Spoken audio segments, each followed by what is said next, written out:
Pandian store சீரியலில் today எபிசோடில் நம்ம தங்கமயில் இருந்துட்டு கோமதி கிட்ட போயிட்டு உங்கள் பிள்ளையோட வாழை எனக்கு துளி கூட விருப்பம் இல்லை. அவர் என்னை மறந்துட்டு வேறு ஒரு பொண்ணு கூட க்ளோஸாக இருக்கிறத நானே என் 2 கண்ணால் பார்த்துருக்கேன். இதுக்கு மேலேயும் அவரை எப்படி என்னால் நம்ப சொல்கிறீங்க? நான் தப்பு பண்ணதான், பொய் சொல்லி கல்யாணம் பண்ணிக்கிட்டு தான். அதுக்காக நான் வேறு ஒருத்தர் குழந்தைய வயிற்றில் சுமந்துட்டுருப்பேனா? இல்லை நான் வேறு ஒருத்தரை கல்யாணம் தான் பண்ணிக்க போகிறேனா? இல்லை அப்படி தான் நான் பேசிக்கிட்டு இருக்கேனா? எதுவுமே இல்லையே.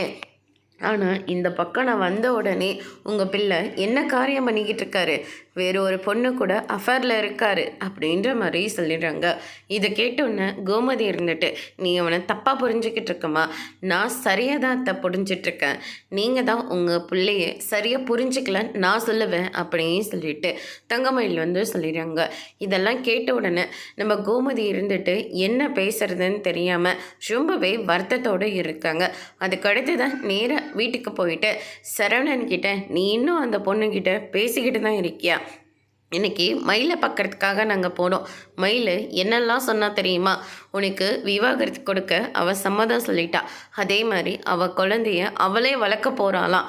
அது மட்டும் கிடையாது, நீ அவள் போனதுலேருந்து அவன் மேலே துளி கூட விருப்பம் இல்லாமல் வேறு ஒரு பொண்ணு கூட பேசிகிட்டு இருக்கிறதா சொல்லிக்கிட்டு இருக்கா.